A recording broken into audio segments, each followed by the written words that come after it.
The new Halo campaign trailer was amazing, but I'm pretty sure you probably missed a couple of things. Today we're going to be talking about 7 things you need to know about the new trailer that you might have missed. So if all of this sounds like something you're definitely interested, a like would be greatly appreciated. And don't forget to subscribe to the channel, turn on all those notifications so you guys won't miss our Halo Infinite coverage. We're going to have you guys completely covered with this brand new Halo RPG coming your way. So let's go ahead and talk about Halo Infinite. So in Halo Infinite, let's talk about the first thing that's going to catch your eyes. If you're a big Halo fan, you're going to notice one thing right off the bat because they introduce it very, very fast.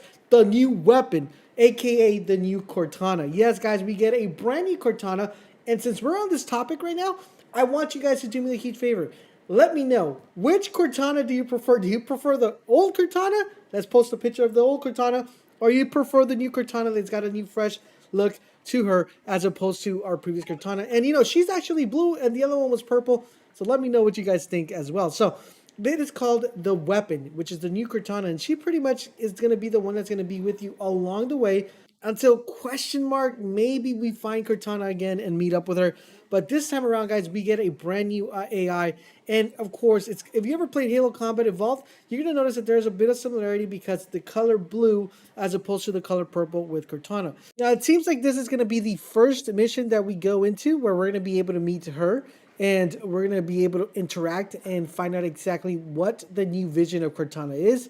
So it's going to be interesting how that works. And, you know, because Cortana played such an integral role when it came to Halo, and how this new character or this new Cortana per se will live inside the Master Chief's head and how it will play out throughout there because even the voice is a little bit different. Now, this brand new Cortana seems to be based on Dr. Halsey. Now, it's very similar to the original. It just seems that it seems like this was the previous Cortana that was created before we got the Cortana, right? If that makes sense. Because the new Cortana is very naive when it comes to many of Master Chief's threats. Because as we see in the trailer, she says, "I didn't know you had that many enemies," which is, you know, Cortana already knew that, right? So she's still trying to figure things out and trying to get used to it, but it seems like it's a previous version of Cortana. So it's going to be interesting how well this plays out and how they integrate this and how it moves forward. But that is one of the main things you need to notice. We got a brand new Cortana. If you didn't know, this is the first time you're playing Halo, you probably don't know who Cortana is, but we got a brand new Cortana. Cortana was amazing. All right, so for number 2, guys, this is the first time, guys. This is the very first time that we actually have a garage in Halo. When I mean garage, there is a way for us to summon vehicles in Halo, which we never had before, guys. It is pretty crazy that not only are we able to summon vehicles, but we're also going to be able to mess around with weapons. And it gives us a wide variety of being able to call in different vehicles.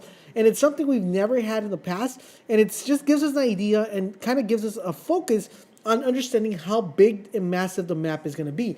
Because previous to other games, you would just, you know, go to the mission, get on the car, go on a linear path. This time around, guys, we're able to pick from any sort of vehicle, whether it be a plane, a helicopter, and a motor vehicle, anything like that, pelicans or whatever. We're going to be able to summon these out so you can traverse the world faster and easier and go to different locations to discover different items. So it's something we've never had before, and I'm really excited. And this gives me a bigger sense that the map is actually pretty big since we are able to get these vehicles and move around. In addition to that, it seems that we're going to be able to unlock vehicles, and how those vehicles unlock is yet to be determined, but it does give me a lot of insights. There's going to be a lot of replayability and how big the map is going to be. The next thing I want to point out, guys, is the FOB Golf. The FOB Golf, guys, think of it like this. I mean, a lot of people are saying this is the Far Cry Halo because there is a lot of RPG elements being introduced into the game. And with those RPG elements being introduced, it gives the game a different sense of idea, right? And that brings us to the FOB Golf. Basically, the FOB Golf, guys, it stands for Forward Operation Bases, which resembles a lot of the Far Cry games outposts. If you guys played Far Cry, which I'm pretty sure you have, if you ever knew when you go and overtake an outpost, it pretty much takes over the base and kind of gives you a little bit of more of an area of the map. You're able to customize weapons from there. You're able to customize vehicles. And that is what the sense that I'm getting from the FOB Golf. It is pretty much that. But let's talk a little bit about what the description says. When controlled, forward operation bases reveal banished and UNSC activity in the surrounding regions, serve as fast travel hubs and a rally point for the UNSC Marine Fire Support, and provide access to vehicle drops, weapons, and weapons variants. Gaining Valor unlocks available resources at all captured FOBs. Defeat the Banished and access the control terminal to claim this FOB. So pretty much, guys, very similar. If you guys played Far Cry, these are the outposts, and they're gonna be very focal point because once again I'm going back to the same idea. The map seems to be very big, where you actually need to have certain I'm gonna go outposts with certain FOBs in order to be able to move around the map and get to certain areas a lot quicker. So I'm really excited for that. And it seems like based on the map that we saw, there are going to be a couple of them that we need to capture.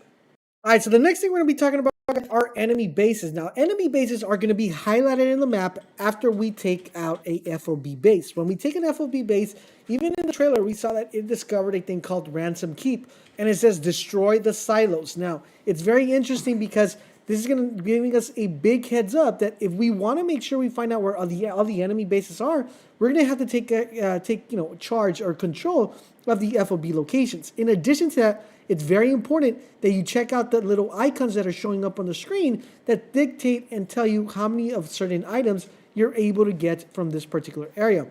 These are pretty much known as area collectibles, and I'm pretty sure some of these collectibles are going to serve as materials for us to enhance our player and to make Master Chief even more powerful. Now, when we're talking about that, guys, it's going to be very important that it's going to tell us exactly what we're going to need to do. And based on the trailer and based on what I saw, there's going to be multiple ways of actually being able to take control of this particular enemy base. Now, either you could go in guns blazing and just destroy everything, kind of like what they showed in the trailer. He shot a rocket straight out of, from there, and he just went in and guns blazing. Or there might be different ways of actually infiltrating the base and being able to take care of the silos after killing every single ad or NPC found in the area. That's very interesting because we have never had this type of replayability, or I would say expansion, based on any Halo game. This is the first time we get all these RPG elements into it, and I can't wait to see what happens in Halo as it moves forward and transitions to a long-term engagement. So I do see that this is going to be a living environment, and it's going to expand more and more and more. Now, are these bases going to be replayable? Are they going to move up in level? Are they going to become more difficult as you progress? We all have to find that out, but I'm really excited and happy on the way this is going. And speaking of the way this is going, it's going to move us into our next one, which is going to be experience points and upgrades. This is what has me really excited, guys, because the upgrades are amazing. If we check out the picture right here, guys, you're going to notice that when he goes into combat, he goes straight and tries to upgrade one of his abilities, and we get a glimpse of the certain stuff that has to be, that you're allowed to be able to upgrade. You have the grapple shot, the shield core, the threat sensor, the drop roll, and the thruster. Now, he's upgrading the thruster, and the upgrade right here is pretty much the final upgrade. At least it looks like it goes up to 3 levels. I'm not 100% sure on that, but it says here, upgrade acquired. And if you guys notice, the little icon right there is the same little icon that was on the the base that we saw, that the enemy base, that we were able to get a certain amount of those. And it seems like for us to be able to upgrade this thruster, we're going to need 3 of these. But let's see what this says. It says add significant power to the thruster, allowing further and faster travel. As you guys see right there, it's telling you that in order for you guys to unlock that, you're going to need a total of 3 Spartan cores. And of course, guys, I'm going to have you guys covered on how to actually get the Spartan cores the fastest, the quickest way to be able for you to upgrade and level up your Master Chief as fast as possible. Now, the interesting thing about this, guys, is that Master Chief has a variety of equipments at his disposal, just very similar to Halo 3. Remember, in Halo 3, we had equipment or the Halo Reach armor abilities, if you guys recall that. But unlike Halo Infinite multiplayer, this equipment does not run out of use. Equipment operates on a charge-based system that refills over time. Think of it like if you play Destiny, or if you play Outriders, or any game like that, or if you guys are playing the new Far Cry, you know how your Supremo refills? Something very similar to that. So it's going to be not so much of a Supremo, which is kind of like a super, but all your other abilities that are able to charge or recharge throughout the course of the time. Now, the cool thing is that Master Chief holds a shuffle between multiple of these different sets of equipments. Whereas multiplayer Spartans can only hold one at a time. If you're playing the campaign or you're playing the open world, you're going to be able to hold multiple at a certain time. But one thing I want to know that you guys, I'm pretty sure, saw in the trailer, when he actually does the upgrade, it seems like the upgrade gave him a cloak. It made him invisible. So it seems like that might be the final one that you get when you actually upgrade the thruster. So I'm really excited to see how that plays out, and what other decks of, what the other abilities or what the other attributes actually give to you for your equipment. And when you get to the final stage, how powerful they are. All right, so now the next thing, guys, is we're going to be talking about the bosses that are going to be coming in the game. And it's something very interesting that we haven't seen in other Halo before, because Halo has never done boss battles, right? But if you guys notice in the trailer, it seems like there are several bosses found in the game, and this is something that's really exciting for me, because there are two things. I mean, these, I don't know, there's going to be speculation, guys, on my part, but usually when there's bosses in the game, some of these bosses become targeted bosses. Now, when I mean targeted bosses, that means that these bosses tend to drop some sort of item that you're not able to get from any other enemy. Now, this could be anything from a specific weapon. This could be something from a specific armor piece.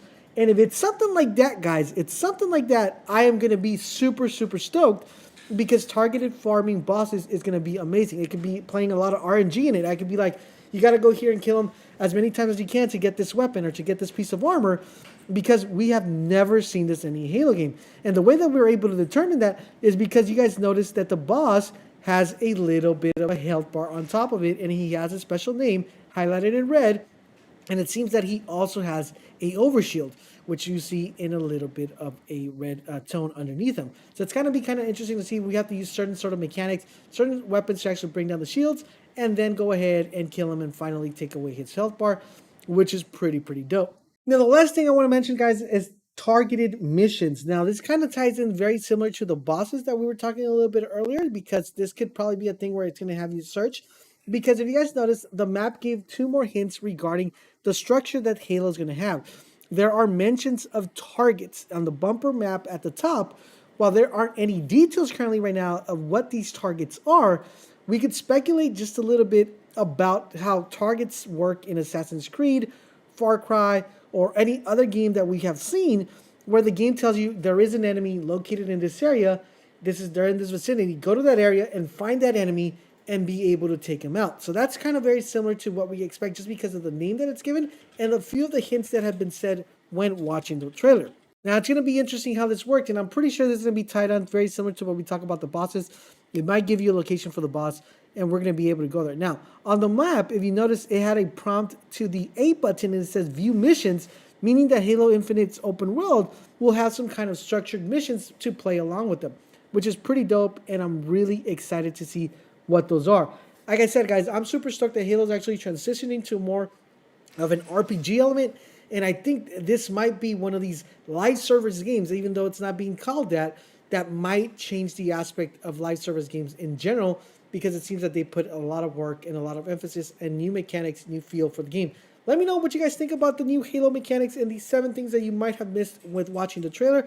Remember, Halo Infinite launches December the 8th, so make sure you guys keep it locked in this channel for everything Halo Infinite. We're going to have you guys completely covered. I hope you guys are enjoying our videos. If you are doing a huge favor, drop a comment, drop a like, but most importantly, subscribe to the channel, turn on all those notifications so you guys won't miss when our videos go live. If you want to show a little bit more love and support and enjoy what we do here, make sure you become a member of the channel. We would greatly appreciate it. Thank you guys for watching, and I'll catch you guys on the next video.